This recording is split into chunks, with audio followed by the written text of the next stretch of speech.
હું મોહિની સોની એબીજ ન્યૂઝમાં આપ સર્વ દર્શક મિત્રોનું હાર્દિક સ્વાગત કરું છું। સમાચારની શરૂઆત કરતા પહેલા જોઈએ આજના મુખ્ય સમાચાર। પોરબંદરના માધવપુર ગામે દલિત યુવાનને ગળે ફાંસો ખાધો। જંગલમાં ગળે ફાંસો ખાતા મોત નિપજ્યું। પીએમ અર્થે પોરબંદર સરકારી હોસ્પિટલે ખસેડાયો। ઉપલેટાના ગધેધર ખાતે આવેલ ગાયત્રી આશ્રમમાં 551 કુંડી મહાયજ્ઞ મહોત્સવ। ગાયત્રી યજ્ઞ સાથોસાથ પત્રકાર સત્કાર સમારંભ યોજાયો। નામી કલાકારો દ્વારા સંતવાણીનું આયોજન। બાળના પીપલિયા ગામની ઘટના। પાણી વગર લોકો હેરાન પરેશાન। પાણી વગર લગ્ન પણ થતા નથી। ગામમાં 30 લોકો લગ્નથી વંચિત। અધિકારીઓને રજૂઆત કરવા છતાં કોઈ જ પરિણામ નહીં। આ હતા આજના મુખ્ય સમાચાર। સમાચાર જોઈએ વિસ્તારથી। પોરબંદરના માધવપુર ગામે દલિત યુવાને ગળે ફાંસો ખાઈ લેતા મોત નિપજ્યું। પીએમ માટે પોરબંદરની સરકારી હોસ્પિટલમાં ખસેડાયો। પોરબંદર તાલુકાના માધવપુર ગામે આજે બપોરે 2 વાગે અહીંના જંગલમાં દલિત યુવાને ગળે ફાંસો ખાઈ આપઘાત કરી લેતા મોત નિપજ્યું હતું। આ અંગેની વિગત એવી છે કે પોરબંદરના માધવપુર ગામે આવેલ વણકરવાસમાં ઇન્દિરા સોસાયટીમાં રહેતા અશ્વિન વેજા માવડિયા ઉંમર વર્ષ 26 નામના દલિત યુવકે આજે બપોરના લગભગ 2 વાગ્યાના અરસામાં બાજુમાં આવેલા જંગલમાં બાવળની ડાળ સાથે પ્લાસ્ટિકની દોરી વડે કોઈ પણ કારણોસર ગળાફાંસો ખાઈ લીધો હતો। બનાવની જાણ તેના બનેવી રાજુભાઈ ભોજાભાઈ મારુને થતા ઘટના સ્થળે દોડી ગયા હતા અને તેમણે અન્ય બીજાની મદદથી નીચે ઉતારી સારવાર માટે અહીંના સામૂહિક આરોગ્ય કેન્દ્રમાં ખસેડાયા હતા। ત્યાં ફરજ પરના તબીબે આ દલિત યુવકને મૃત જાહેર કરી માધવપુર પોલીસને જાણ કરતા પોલીસે સરકારી દવાખાને દોડી આવી ડેડ બોડીનો કબજો લઈ પીએમ માટે પોરબંદરની ભાવસીજી હોસ્પિટલ ખાતે ખસેડવામાં આવેલ છે। બનાવનું સાચું કારણ જાણવા મળ્યું નથી અને આ અંગેની તપાસ માધવપુર પોલીસ ચલાવી રહી છે। આ બનાવથી તેમના પરિવારજનોમાં આઘાતની લાગણી જન્મી છે। અહેવાલ સાંધલા મેવાડા સાથે એબીજ ન્યૂઝ પોરબંદર। મારું નામ ASI RD Karmata, Madhavpur police station. આજ રોજ અમે માધવપુર પોલીસ સ્ટેશને હાજર હતા। તેવામાં માધવપુર સરકારી હોસ્પિટલના ડૉક્ટરશ્રી અમોને ફોન દ્વારા જાણ કરેલ કે માધવપુરના વણકરવાસમાં રહેતા અશ્વિન વેજાભાઈ માવડિયા જે ગળા ફાંસો ખાઈ ગયેલ હાલતમાં અહીં હોસ્પિટલમાં લાવેલ છે, જેથી અમે તુરંત ત્યાં હોસ્પિટલે જઈ તપાસ કરતાં ડૉક્ટરશ્રીએ તેને મૃત જાહેર કરેલ હોય ત્યાં હાજર તેના અમને જણાવેલ કે આ મારા શાળા માધવપુરના જંગલમાં પોતાની મેળે ગળા ફાંસો ખાઈ ગયેલ હોય જે મરણ ગયેલ છે।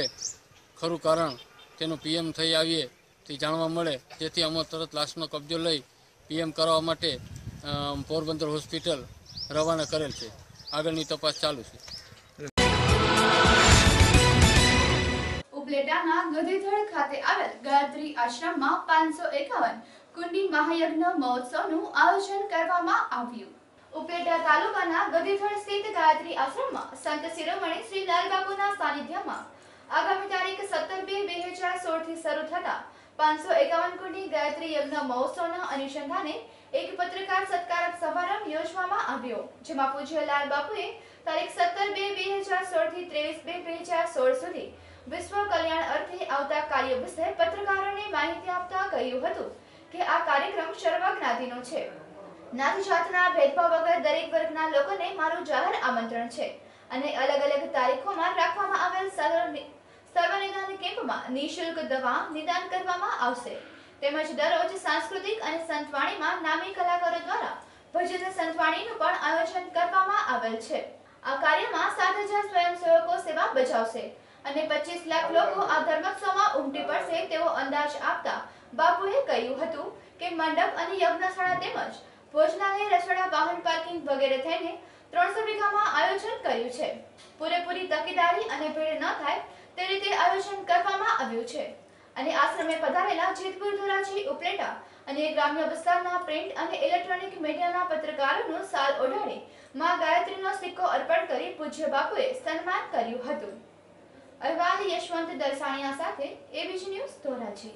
ઉપલેટા તાલુકાનું ગધેધડ ગામ વેણુ નદી જે વહે છે, વેણુ નદીનો કાંઠો અને વેણુ ડેમ બનેલો એની બાજુમાં ગાયત્રી આશ્રમની જે સ્થાપના થઈ અને મંદિર બનાવ્યું છે, તો આજે માતાજીની સાનિધ્યમાં અમે એક ભવ્ય પ્રસંગ ઉજવી રહ્યા છીએ, જેમાં 551 કુળની ગાયત્રી મહાયજ્ઞ, ભાગવત કથા સાથે કૃષિ મેળો, સાથે વિજ્ઞાન મેળો, આનંદ મેળો, ધાર્મિક પુસ્તક મેળો અને જે ધાર્મિક પ્રદર્શન, એની સાથે સાથે સર્વ રોગ નિદાન કેમ્પ કે દરેક દર્દની દવા અને નિદાન અહીંથી ફ્રી સેવામાં દવાઓ પણ આપવામાં આવશે અને દરેક જીવનું કલ્યાણ કેમ થાય એ વિશ્વ કલ્યાણ હેતુની અમે ભાવનાથી અમે આજે આ ભવ્ય પ્રસંગ અને યજ્ઞ આજે અમે કરી રહ્યા છીએ.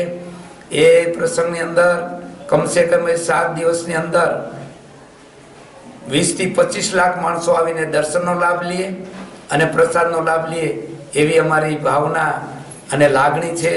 અને દરેકે જગ્યાએ આમંત્રણ આપીને બધાને અમે નોતરે છે કે 1,60,000 તો અમે આમંત્રણ પત્રિકાઓ છપાવીને કંકોત્રી પણ ગામે ગામ ઘેર ઘેર પહોંચાડેલી છે અને એને નિમિત્તે બધા અહીંયા આવશે, યજ્ઞના દર્શન કરશે, પ્રસાદ લેશે અને 14 તારીખે આપણે 14/2 આજે બટુક ભોજનનું એક આયોજન કરવામાં આવેલું છે, જેમાં બપોરના સમયે 25 થી 30,000 બાળકો બટુક ભોજન કરશે અને બપોરના સમયે 2:30 થી 5 વાગ્યા સુધીમાં આજે એક યુવા સંમેલન રાખવામાં આવેલું છે. યુવા સંમેલનમાં વ્યસન મુક્તિ અને આપણો ધર્મ અને સંસ્કૃતિ કેમ જળવાઈ રહે એના માટે આજે એક સંમેલન પણ સાથે ગોઠવવામાં આવ્યું છે અને આ કાર્યક્રમ આપનો શાંતિપૂર્વક સફળ થાય એના માટે આજુબાજુના દરેક ભાઈઓ બહેનો વૃદ્ધ ઉંમરના પણ આવીને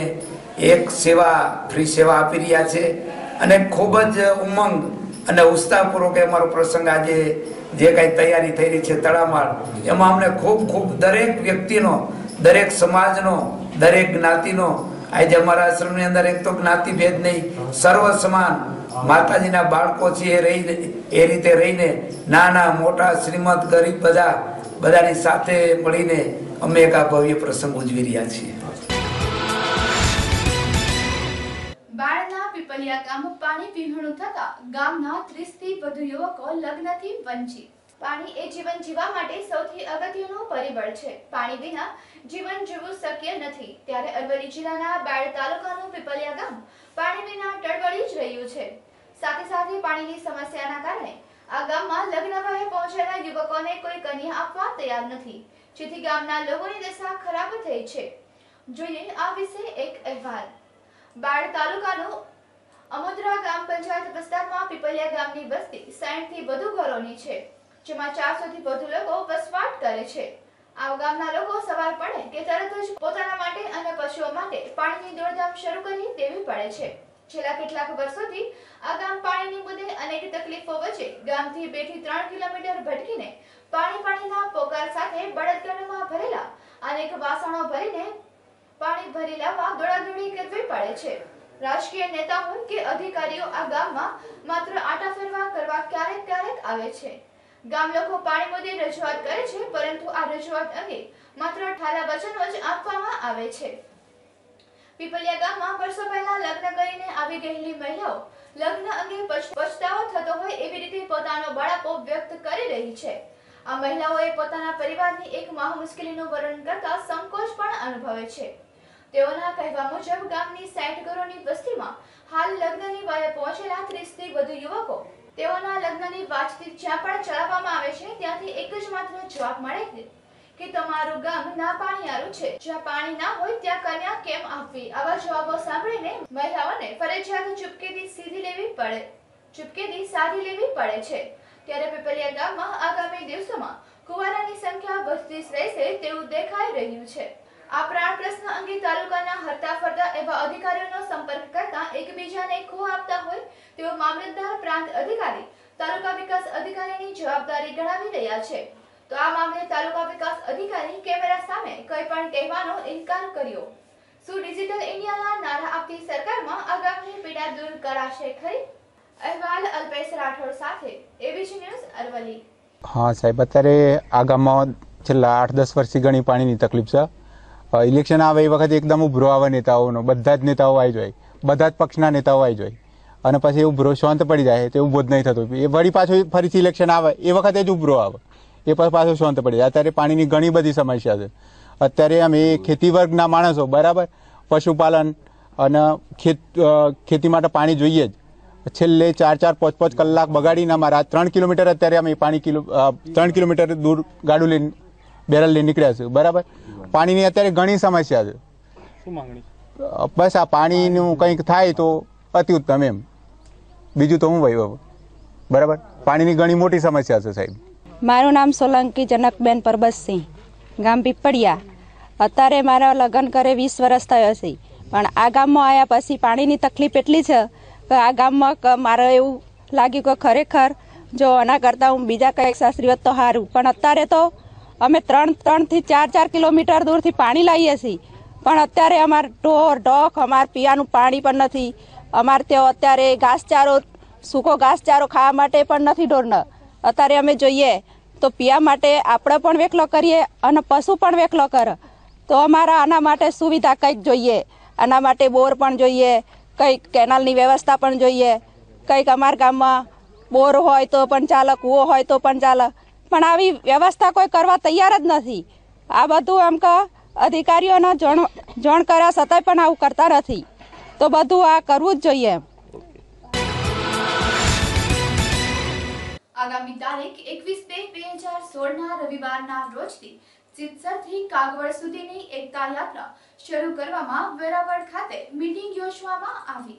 આગામી તારીખ 21/2/2016 રવિવારના રોજથી સિત્સરથી કાગવડ સુધીની એકતા યાત્રા શરૂ કરવા બાબતે આજરોજ વેરાવળ ખાતે મીટિંગ યોજાઈ હતી.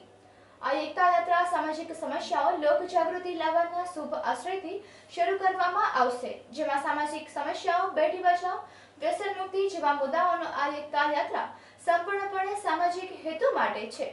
આ એકતા યાત્રા કાગવડથી ખોડલધામ તથા સૌરાષ્ટ્રના દરેક જિલ્લા અને ગામડા પણ આવરી લેવામાં આવશે. આ એકતા યાત્રામાં ભાઈચારા, સમાજની સમૃદ્ધિને સામાજિક કાર્ય કરવાનો ઉદ્દેશ રહેલો છે. અહેવાલ સંજય રાઠોડ સાથે એબીસી ન્યૂઝ ગીર સોમનાથ. હું ડૉક્ટર સુરેશ માખણસા વેરાવળમાં જનરલ સર્જન તરીકે પ્રેક્ટિસ કરું છું. આજ રોજ અમે અહીંયા જિલ્લા ગીર સોમનાથ જિલ્લાની કલેક્ટર ઓફિસમાં અમે અમારી એકતા યાત્રા જે અમારી સિત્સરથી નીકળવાની છે અને કાગવડ પૂર્ણ થવાની છે એમની મંજૂરી માટેનો લેટર રજૂ કરેલો છે. આ તમામ જિલ્લાઓમાં લેટરો રજૂ કરાયેલા છે મંજૂરી માટેના. અને આ એકતા યાત્રામાં અમારા પાટીદાર સમાજમાં જે વ્યસનો છે અને બેટી બચાવોનું ચાલે છે એમનો જોરદાર પ્રચાર કરવાનો છે. અને આ એકતા યાત્રા દ્વારા અમે પાટીદારોની એકતા સ્થપાય એ ખાસ જોવાનું છે. અમિત પટેલ, પાટીદાર અનામત આંદોલન સમિતિ જૂનાગઢ જિલ્લા કન્વીનર. આજ રોજ પાટીદાર અનામત આંદોલન સમિતિ દ્વારા જે સૌરાષ્ટ્રમાં પાટીદાર એકતા યાત્રા કાઢવાની છે એમાં જે હાઈકોર્ટે PILનો ચુકાદો આપી અને પાછી મંજૂરી માંગવા માટે આજે સૌરાષ્ટ્રમાં દરેક જિલ્લામાં આ એકતા યાત્રા માટેની મંજૂરી માંગવામાં આવી છે. અને આ એકતા યાત્રા સિત્સરથી ખોડલધામ આનો રૂટ છે અને સૌરાષ્ટ્રના દરેક તાલુકા અને દરેક જિલ્લા અને ગામડા સુધી આ એકતા યાત્રા પહોંચશે. આ એકતા યાત્રામાં એટલી ભવ્ય હશે. આ એકતા યાત્રામાં 51,000 પાટીદારો દ્વારા આ એકતા યાત્રાનું પ્રસ્થાન કરવામાં આવશે અને એક દલિત સમાજની દીકરી દ્વારા આ એકતા યાત્રાનું પ્રસ્થાન કરવામાં આવશે. પાટીદાર સમાજ એક ભાઈચારાની ભાવનાઓથી જીવે છે, એનું આ પ્રસ્થાન કરવા માટે અમે દલિત સમાજની દીકરી દ્વારા પ્રસ્થાન કરશે. અને આની પૂર્ણાહુતિ ખોડલધામ કાગવડ ખાતે 5 લાખ પાટીદારો દ્વારા મહાસંમેલન યોજી આની પૂર્ણાહુતિ કરવામાં આવશે. કોંગ્રેસ દ્વારા મોડાસા ટાઉન હોલ ખાતે નગરપાલિકાના પ્રમુખ વિરુદ્ધ ધરણા પ્રદર્શનનો કાર્યક્રમ યોજવામાં આવ્યો. મોડાસા નગરપાલિકાના વર્તમાન ભાજપના પ્રમુખ દ્વારા ગત 30 જાન્યુઆરી રોજ યોજાયેલ સામાન્ય સભામાં વિપક્ષના નગરસેવકોને સાંભળ્યા કે તેમનો પક્ષ લીધા વગર મનસ્વી રીતે નિર્ણયો લઈ ઉપેક્ષા કરવામાં આવી હોવાની લાગણી કોંગ્રેસના નગરસેવકોમાં ફેલાઈ હતી. સામાન્ય સભા વખતે પ્રમુખ દ્વારા ગણતરીની મિનિટોમાં જ સભા સંકેલી લેવામાં આવી હતી. ત્યારે પાલિકા પ્રમુખના આવા વર્તનથી નારાજ થયેલા કોંગ્રેસના નગરસેવકો અને કાર્યકર્તાઓએ મોડાસા 4 રસ્તા નજીક આવેલા ટાઉન હોલ આગળ ધરણા પ્રદર્શન યોજાયું હતું, જેમાં નગરના તમામ કોંગ્રેસી નગરસેવકો અને કાર્યકરો હાજર રહ્યા હતા. અહેવાલ અલ્પેશ રાઠોડ સાથે એબીસી ન્યૂઝ અરવલ્લી. આપ સૌ જાણો છો તેમજ મોડાસાની અંદર નગરપાલિકા બીજેપીનું તંત્ર સરકાર ચાલે છે.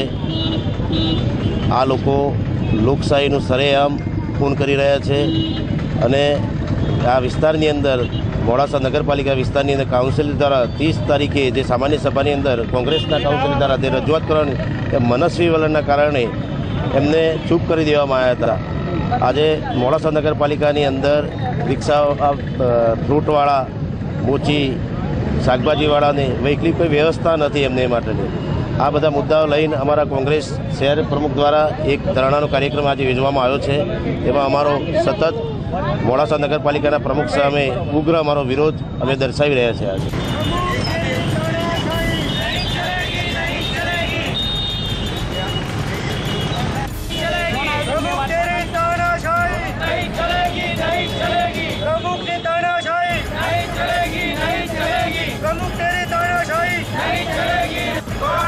નગરપાલિકાનો વહીવટ, નગરપાલિકાનો વહીવટ. રોડ પર જાતો, રોડ પર જાતો, રોડ પર જા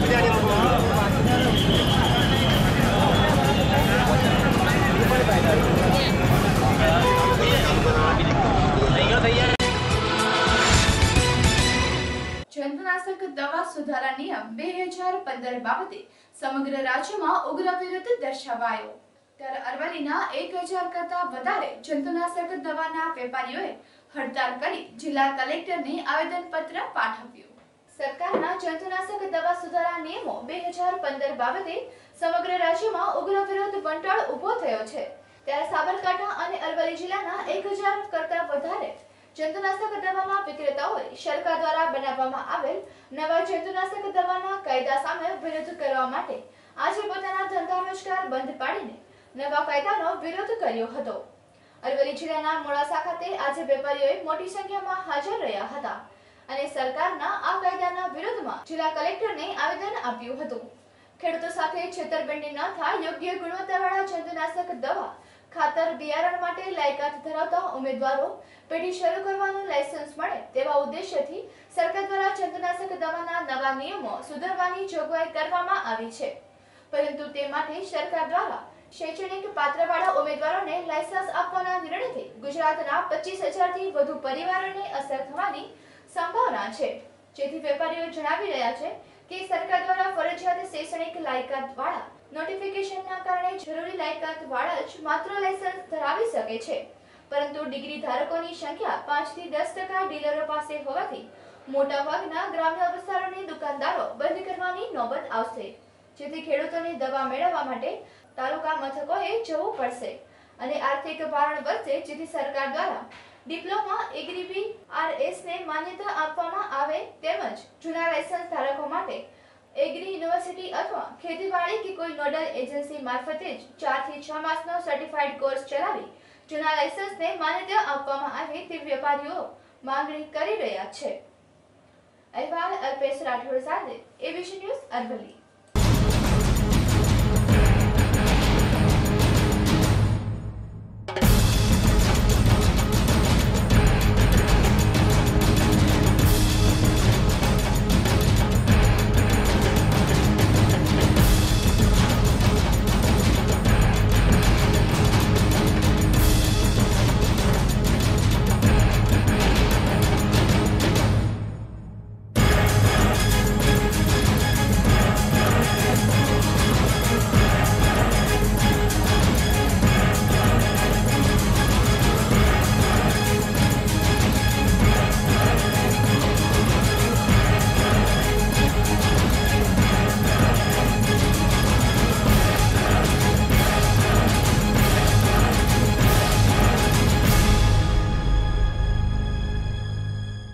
ભારત સરકારશ્રી દ્વારા ઓનલાઈન કરવામાં આવેલ નોટિફિકેશન GSR 840B બાબતમાં નોટિફિકેશન જંતુનાશક દવા સુધારા 2015 જે લાવી છે એ ખૂબ સારી બાબત છે. પરંતુ આજે રાસાયણિક ખાતર, જંતુનાશક દવા, બિયારણો વેચવા માટે જે લાયસન્સ મેળવવા માટે જટિલ અને ઉચ્ચ શિક્ષણ ધોરણને લાયસન્સ મળે એ બહુ કઠિન બાબત છે. આનાથી ગુજરાત રાજ્યના 50,000 વેપારીઓને મોટી અસર પડશે અને લગભગ 2.5 લાખ જેટલા પરિવારો બેરોજગાર થશે. સાથે સાથે આજે ગ્રામ્ય વિસ્તારમાં પણ એગ્રોની દુકાનો આવેલી છે. એ દુકાનોવાળાને પણ તાલુકા મથકે લેવા જવું પડશે. તાલુકા મથકે નહીં મળે તો જિલ્લા મથકે લેવું પડશે. એટલે એનું પણ આર્થિક ભારણ વધશે એવું મારું માનવું છે. સાથે સાથે આજે એજ્યુકેશન જે માગ્યું છે એમાં 5 થી 10% લોકો જ આ એજ્યુકેશન ધરાવે છે. તો દુકાનો પણ બહુ ખૂબ ઓછી થશે અને બિઝનેસ મોનોપોલીનો બિઝનેસ થશે. ખેડૂતોને શોષાવાનો ભય રહેશે. એટલે ભારત સરકારને અમારી નમ્ર વિનંતી છે કે આ બાબતમાં આપ ઘટતું કરશો એવી આશા છે. અસ્તુ ભારત માતા કી જય. જૂનાગઢ વન વિભાગ દ્વારા સિંહોના રક્ષણ માટે ઇકો સેન્સિટિવ ઝોન જાહેર કરવામાં આવ્યા છે, પરંતુ આ સેન્સિટિવ ઝોનમાં 9 થી 10 સોમિલ કારખાનાઓ ધમધમી રહ્યા છે. તેને બંધ કરવાની માંગ. જૂનાગઢ વન વિભાગ દ્વારા સિંહોના રક્ષણ માટે ઇકો સેન્સિટિવ ઝોન જાહેર કરવામાં આવેલ છે, પરંતુ આ સેન્સિટિવ ઝોન વિસ્તારમાં 9 થી 10 સોમિલના કારખાના ધમધમી રહ્યા છે. તે કારખાનાઓ બંધ કરવા 2 માસ પહેલા વન વિભાગ દ્વારા નોટિસો પણ આપવામાં આવેલ છે, પરંતુ હજુ પણ આવા કારખાનાઓ સેન્સિટિવ ઝોનમાં ધમધમી રહ્યા છે. જ્યારે સોમિલના કારખાનેદારો સોમિલ સિવાય અન્ય પ્રદૂષણ ફેલાવતા ધંધાઓ, પ્લાસ્ટિકના કારખાનાઓ પ્રદૂષણ ફેલાવતી ચીમનીઓને શા માટે નોટિસ આપવામાં આવેલ નથી તેવો પ્રશ્ન ઉઠાવી સોમિલ સાથે સંકળાયેલા શ્રમજીવીઓની રોજગાર બંધ કરાવવાનો સરકારશ્રીનો પ્રયાસ હોવાનો આક્ષેપ કરેલ હતો. અત્રે ઉલ્લેખનીય છે કે ગીરના સિંહોના બચાવ અર્થે સરકાર વિવિધ નુસ્ખાઓ અજમાવી રહી છે. 31/12/2012 ના રોજ ગીર અભયારણ્ય વિસ્તારને ઇકો સેન્સિટિવ ઝોનમાં સમાવેશ કરાયેલ છે, જ્યારે આ વિસ્તારમાં હાલમાં 9 થી 10 સોમિલ કારખાનાઓ આવેલા છે. જે સોમિલ ઇકો સેન્સિટિવ ઝોન વિસ્તાર બહાર ખસેડવા અગર તો બંધ કરવા વન વિભાગ દ્વારા નોટિસો આપવામાં આવેલ છે, પરંતુ આ નોટિસ આપ્યા બાદ કોઈ નક્કર કાર્યવાહી કરવામાં ન આવતા તે અંગે વન વિભાગને પૂછતા વન અને પર્યાવરણ વિભાગ ગાંધીનગર દ્વારા વધુ સૂચનાઓ મળે કાર્યવાહી હાથ ધરવામાં આવશે તેવું જણાવેલ છે. અહેવાલ અનિરુદ્ધ બાબરિયા સાથે ABC news Keshod. CN Zalavadiya, ACF mobile squad, હાલમાં incharge DCF. Eco sensitive zone Bharat સરકારે 31/12/2012માં જાહેર કરેલો છે અને એની જોગવાઈ પ્રમાણે જૂનાગઢની અંદર ઉત્તર રેન્જની અંદર 1 અને દક્ષિણ રેન્જમાં 8 એમ મળીને કુલ 900 મિલો ચાલે છે. એ 100 મિલો ઇકો સેન્સિટિવ ઝોનમાં કોઈ સંજોગોમાં ચલાવી શકાય નહીં. એટલા માટે એમને જે નોટિસ આપેલી છે કે તમે સ્થળ ફેરફાર કરો તો તમારું લાયસન્સ રિન્યૂ થઈ શકે. હવે આ નોટિસ આપેલી છે એની સમય મર્યાદા પણ પૂરી થઈ ગઈ છે, જેથી કરીને હવે એમને વન અને પર્યાવરણમાંથી જે કંઈ માર્ગદર્શન અને સૂચનાઓ મળશે એ પ્રમાણે આગળની કાર્યવાહી કરવામાં આવશે. નોટિસ એને 25/12/2015ની અંદર નોટિસ આપવામાં આવેલી છે. સમય મર્યાદામાં તો એવું હોય છે કે સત્તાની રૂએ અહીંયા 2 મહિના, સર્કલ ઓફિસમાં 4 મહિના, એવી રીતે સમય મર્યાદા હોય છે. બાકી બધું વન પર્યાવરણમાં પછી. મારું નામ પ્રકાશ જે હરિયાણી, જુનાગઢ. મારું sawmill JK sawmill Narsinh Mehta ચોરા પાસે આવેલું છે, જે 25-30 વર્ષથી અમે બાપદાદાનો ધંધો કરતા હોઈએ અને વન વિભાગ દ્વારા 1.5 મહિના પૂર્વે અમને નોટિસ આપી જણાવેલ કે તમે 6 દિવસની અંદર તમારું સોમિલ અન્ય જગ્યાએ ખસેડીને સ્થળ ફેર કરી લ્યો. ઇકો સેન્સિટિવ ઝોનમાં આવતું હોવાને કારણે આજે બીજા જે ઉદ્યોગો છે, જેમ કે સોના ચાંદીની ભઠ્ઠી છે, જે કેમિકલ અને પ્રદૂષણ ફેલાવે છે, બીજું પ્લાસ્ટિકના કારખાના છે, જે ઇકો સેન્સિટિવ ઝોન તો ઠીક પણ જંગલને સાવ અડીને છે, જે ધુવાળો કાઢે છે, કેમિકલ કાઢે છે, જે ઉદ્યોગો જે પ્રદૂષણ એટલું ફેલાવે છે, પર્યાવરણને એટલું નુકસાન કરે છે, એ ઉદ્યોગોને કોઈ જાતની કાર્યવાહી નથી કરવામાં આવતી. અને અમારો ધંધો જે પર્યાવરણને નુકસાનકારક નથી અને અમે કાયદેસરનું કામ કરીએ છીએ, કોઈ ગેરકાયદેસરનું અમારી સોમિલમાં કામ નથી થતું.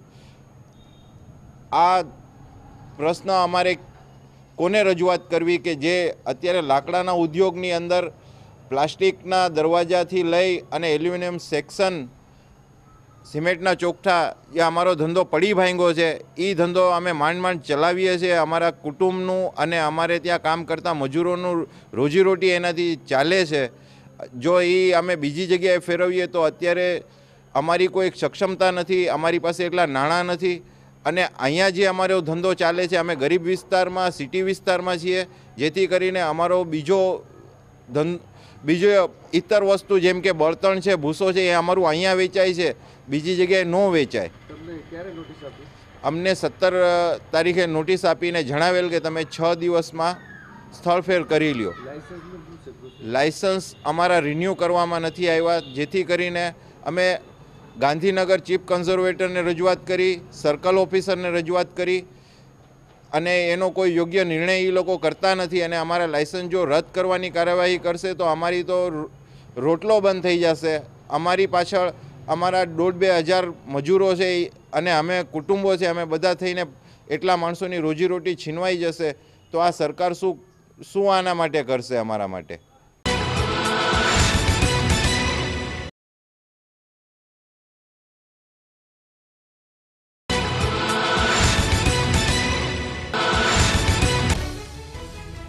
પોરબંદરના માધુપુર ગામે દલિત યુવાનને ગળે ફાંસો ખાધો.